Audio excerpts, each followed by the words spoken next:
Bonjour à toutes et à tous, c'est l'heure de l'hebdo sur TV Vendée, le meilleur de l'actu du lundi 14 au vendredi 18 novembre. Une actu marquée d'abord du côté du Sud Vendée Littoral. Sud Vendée Littoral teste un boîtier et une application associée pour surveiller votre consommation électrique. Une bonne idée pour faire quelques économies d'énergie à l'approche de l'hiver. À l'aide d'un smartphone, vous pouvez suivre votre activité et réduire les pics lorsque c'est possible. Pour cela, le système Voltalis propose des petites coupures sur les appareils de chauffage et d'eau chaude. Agathe Poulet vous expose ce dispositif. À l'approche de l'hiver, ce petit boîtier révolutionnaire pourrait bien vous faire des économies sur votre chauffage électrique. Conçu par Voltalis, ce dispositif connecté permet de programmer et de suivre la consommation d'énergie tout en limitant le gaspillage. L'objectif de l'application va être dans un premier temps de suivre les consommations. Donc là, par exemple, on peut voir que sur le mois actuel, la personne a dépensé 110 euros sur les 204 euros qu'elle avait prévu de consommer. Donc là, on a la répartition par usage, donc de voir par exemple le chauffage, ce que ça a pu générer, et de se comparer en fait par rapport à l'année dernière, d'avoir un comparatif. Installé en 2h30 derrière les radiateurs, ce dispositif éco-citoyen permettra de donner des moyens d'action aux ménages pour réduire jusqu'à 15% leur facture d'électricité. On va réduire les consommations de chauffage pendant 10 minutes. On va agréger et synchroniser ces réductions de consommation et elles vont être proposées au système électrique en lieu et place des centrales thermiques d'appoint. Donc ça va permettre de réduire les consommations, de créer des économies d'énergie et de limiter en fait les émissions de gaz à effet de serre. Sud Vendée Littoral est la première collectivité du département à proposer cette innovation à ses 10 300 foyers chauffés à l'électricité pour être équipés gratuitement et sans abonnement afin de participer à la sécurité de l'alimentation électrique tout en consommant moins et mieux. C'est aussi de permettre à chacun d'entre nous d'être acteur et de pouvoir au quotidien, dans toutes les démarches que l'on conduit, se dire moi aussi je contribue à la maîtrise de l'énergie, à diminuer les gaz à effet de serre, à économiser un petit peu toute la tension qu'il peut y avoir sur les programmes actuellement énergétiques. Voilà. Ce boîtier sera déployé dans les 43 communes de Sud Vendée Littoral à partir de la semaine prochaine. Voltalis espère se développer dans d'autres communautés de communes en Vendée. Agriculture, du 15 au 17 novembre, Tech Élevage était le rendez-vous des professionnels du secteur au Parc Expo Les Oudéries de La Roche-sur-Yon. Nous nous sommes rendus au premier jour de cette 9e édition pour découvrir les travées. Au programme des innovations, des tables rondes et conférences pour un secteur fort de l'activité vendéenne. Aujourd'hui encore, près de 5000 exploitations sont recensées dans le territoire. Le salon était donc très attendu par les premiers visiteurs. On est une entreprise en cours de création, donc on venait voir un petit peu comment ça se passait, et puis on a aussi participé à Green Startup il y a 2 ans ici au concours, donc on venait aussi suivre les différentes innovations. On a quelques projets pour l'installation d'un GIA, donc on a quelques stands à visiter aussi. Bon, ça peut donner des idées aussi, oui, puis de découvrir vraiment pour nous après comment on peut faire plus tard. Je pense que ça peut être ouvert à tout le monde, c'est intéressant de voir ce qui se passe dans le monde agricole. On est venu pour faire voir les animaux aux enfants, donc les vaches. Ils sont très attirés par les vaches, mais on ne sait pas ce qu'il y a d'autre. Les tracteurs aussi, voilà. C'est essentiellement ça. On est assistante maternelle, donc on leur fait découvrir des choses. Et toujours à propos de ce domaine, des manifestations autour des réserves de substitution. Les militants vendéens d'Attaque et GP2I ont par exemple organisé un rassemblement devant une entreprise de travaux publics cette semaine pour qu'elle abandonne ses chantiers. Les réserves de substitution, ou plus communément appelées bassines ou méga-bassines, doivent permettre aux agriculteurs de stocker l'eau l'hiver, une façon de faire face aux sécheresses de plus en plus importantes selon les professionnels. Seulement voilà, si une partie du stock provient de l'eau de pluie, une autre non négligeable est obtenue en pompant les nappes phréatiques. Mais pour les manifestants, l'eau est un bien commun et non privé. La question des bassines, c'est la question de l'appropriation de l'eau par une partie des agriculteurs, une minorité d'agriculteurs, mais très, très importants et très influents, ceux de l'agriculture industrielle, en fait, qui détruit beaucoup de choses. Et leur objectif est de privatiser l'eau, qui est un bien commun, dans leurs bassines, en prenant dans les nappes phréatiques. Et cette eau-là qui devrait servir à l'équilibre général à la fois pour les cours d'eau, pour l'alimentation en eau de toute la région, est privatisé par les agriculteurs uniquement pour faire des cultures industrielles, notamment le maïs. Du côté des agriculteurs vendéens, la question divise aussi. Pour le responsable de la section eau de la FDSEA, les réserves de substitution sont un outil utile. Elles permettent de réduire les prélèvements d'eau en été et en période de stress hydrique. Il n'y a pas d'augmentation d'irrigation parce qu'il y a des réserves de substitution. Par contre, il y a une diminution des prélèvements en période estivale puisque ces prélèvements sont faits en période de hautes eaux, certes sur des nappes phréatiques ou des rivières, puisqu'on en a certaines qui sont sur rivières, mais ce sont des prélèvements en période de hautes eaux qui sont déclenchés par arrêtés préfectoraux en tenant compte de certains niveaux de nappe. L'eau qui tombe en termes de quantité, on l'a. Par contre, en termes de régularité, là, c'est plus du tout ce qu'on connaissait autrefois. C'est à nous de savoir gérer cette eau. Et quand elle est en supplément, quand on est en période de haute eau, si on la stocke, ça permet de pouvoir l'avoir à disposition pour les cultures, pour l'affouragement des animaux, pour le milieu en période estivale. Sans transition, Vendée et Habitat continuent de se creuser la tête pour lutter contre l'absence de logements sur le territoire.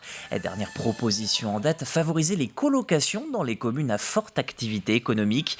Parfois, les candidats doivent renoncer à un emploi faute de pouvoir trouver un logement proche du lieu de travail. Pour le moment, il existe ces colocations à La Roche-sur-Yon, mais aussi au Poiré-sur-Vie. Des ouvertures sont prochainement attendues du côté de Chaland et Esnay. On a tous les jours des personnes en tant qu'élus qui viennent nous voir et qui nous disent « mais j'ai déjà des difficultés de recrutement et quand j'ai recruté quelqu'un, j'ai une difficulté pour pouvoir le loger ». Donc cette solution effectivement de la colocation, et il y aura d'autres sans doute, d'autres développements, permettra en tout cas de pouvoir faire face dans le parc existant et aussi sans doute dans les différentes structurations qu'on pourra avoir. Mercredi soir, Régis Plisson a demandé à la préfecture le droit de démissionner de son poste de maire de Belvigny. Pour le moment, aucun retour de la part du préfet Gérard Gavory. Le premier édile est resté 40 ans avec ce mandat. Si Régis Plisson peut démissionner, il indique vouloir rester dans le conseil municipal. À propos d'éducation et de formation, Vendée Métiers revient les 26 et 27 novembre prochains au Vendespace.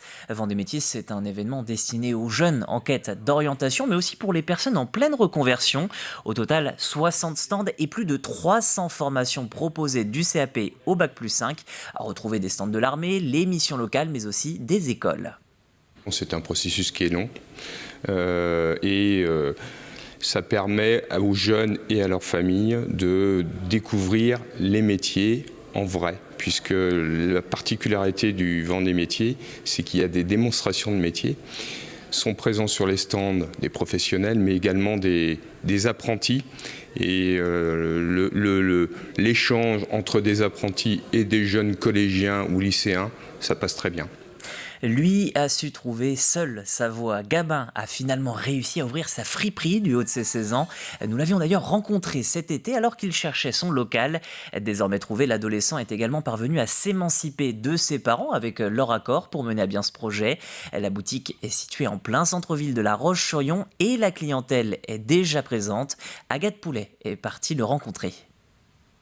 Vous vous intéressiez à la mode avant de vous lancer ? Oui. À seulement 16 ans, Gabin propose des centaines de vêtements de seconde main dans sa friperie. Les clients sont contents de venir chiner et rencontrer le propriétaire. J'ai un ami qui m'a parlé de l'ouverture de cette boutique. J'ai dit quand j'aurai une petite demi-heure, je passerai. À tout âge, on peut réaliser ses rêves et donc que ce soit plus jeune ou plus âgé, je trouve ça génial. C'est un énorme projet, j'imagine même pas tout ce qu'il y a derrière. Je trouve ça incroyable. J'aime beaucoup les friperies et je trouve que c'est très mignon, très bien fait. Donc je suis contente, comme un premier tour et j'en ferai plusieurs, je pense. Fourni par des entreprises de seconde main en France, en Italie ou encore en Angleterre, Gabin prend le soin de mettre des nouvelles pièces chaque semaine. Pour lui, il était important de proposer le concept de la vente au kilo, qui est très avantageux pour les clients. Par exemple, imaginons cette jupe, c'est une couleur jaune. Parce que du coup, vous avez plusieurs catégories de prix avec différentes couleurs qui correspondent au prix au kilo. Et après, du coup, là, par exemple, c'est une jupe avec une étiquette jaune. Du coup, on tare la balance, on met bien dedans, et puis par exemple ça ferait 6,36 € la jupe. Afin de réaliser son rêve d'ouvrir une friperie, il a dû demander l'émancipation de ses parents pour pouvoir créer son activité commerciale. Malgré l'accord et le soutien de ces derniers, Gabin a dû faire face à plusieurs étapes avant la décision finale. Ça a été long à réfléchir, ça a mis quand même 1 mois. Du coup, on doit passer par le tribunal de grande instance. On envoie un premier dossier, après on attend, on a un rendez-vous sous les 2 à 3 mois, enfin c'est assez long. Et après, on passe devant une juge des tutelles et puis ça se fait avec les 2 parents et puis voilà. Déjà fière et aussi épanouie un peu dans ce que je fais. En plus de la friperie, Gabin crée des accessoires et tient une boutique en ligne. Depuis l'ouverture de la petite fripe, ce jeune entrepreneur a vendu plus de 200 kilos de vêtements en l'espace d'1 mois. Et voici, superbe, merci à vous. Et puis pour finir à propos d'éducation, au Sables d'Olonne, un partenariat vient d'être conclu entre la maison familiale et l'IME. Depuis la rentrée de septembre, 8 jeunes Vendéens âgés de 13 à 17 ans, encadrés par l'Institut médico-éducatif Sablé, partagent repas et temps de pause avec les alternants de la MFR. Un partenariat important qui est voué à se répéter, voire même perdurer. Beaucoup d'échanges valorisants pour nos jeunes. Les échanges se font naturellement. L'inclusion, on en parle quand même de plus en plus. Pour nous, c'était important pour ouvrir nos jeunes sur le handicap. Puisqu'on a, nous actuellement, on a un référent handicap au niveau, ça nous arrive d'accueillir des personnes handicapées dans nos formations. Notamment l'année dernière, on a accueilli un autiste sur 2 ans de formation. Donc sous nous, quand ça nous a été proposé, ça nous semblait une évidence en fait. Voilà. Et le lien s'est très bien fait avec l'IME d'Olonne. Allez, du sport à présent, avec du basket tout d'abord. Cette semaine, les féminines du RVBC se sont rendues en Italie pour la 4e journée du championnat d'Eurobasket. Opposées à Sassari, les Tigresses sont inclinées pour la 3e fois en 4 rencontres. Score final sur le parquet de Sardaigne, 77-65. Sur la route du Rhum, les premiers bateaux sont enfin arrivés à Pointe-à-Pitre. Il s'agit de la catégorie ultime. Charles Caudrelier a coupé la ligne en premier en 6 jours, 19h47 minutes et 25 secondes. Une arrivée endeuillée par le décès de 2 personnes dans un bateau VIP qui suivait le skipper. Les festivités sont ajournées pour le moment. Derrière le skipper engagé donc sur Edmond Rothschild, François Gabard termine 2e et Thomas Coville complète le podium. 7 jours, 6h37 minutes et 25 secondes pour le skipper Sodebo. Je vous propose d'écouter les premières réactions du 3e de cette 12e édition. J'ai l'impression d'être un privilégié incroyable que d'avoir eu le droit de faire ce match avec ces 2 autres athlètes. Je me suis mais vraiment éclaté, comme jamais. J'ai jamais... Et pourtant, je pensais en avoir fait. Et pourtant, je pensais en avoir vu. Et on ne va pas réécrire l'histoire. C'est Charles qui a gagné. Voilà. Je suis très, très heureux ce soir d'avoir eu la chance de vivre un match pareil avec des athlètes pareils.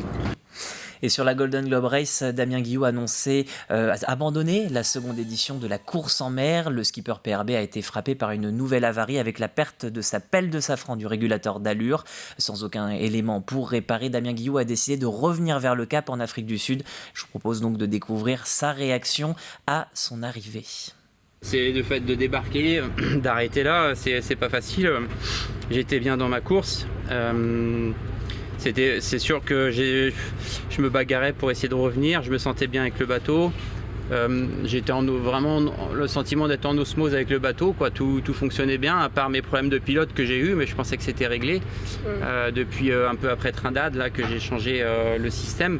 Donc je pensais que c'était bon et finalement non, quoi. En plus c'est des choses c'est vrai que c'est dur psychologiquement à accepter.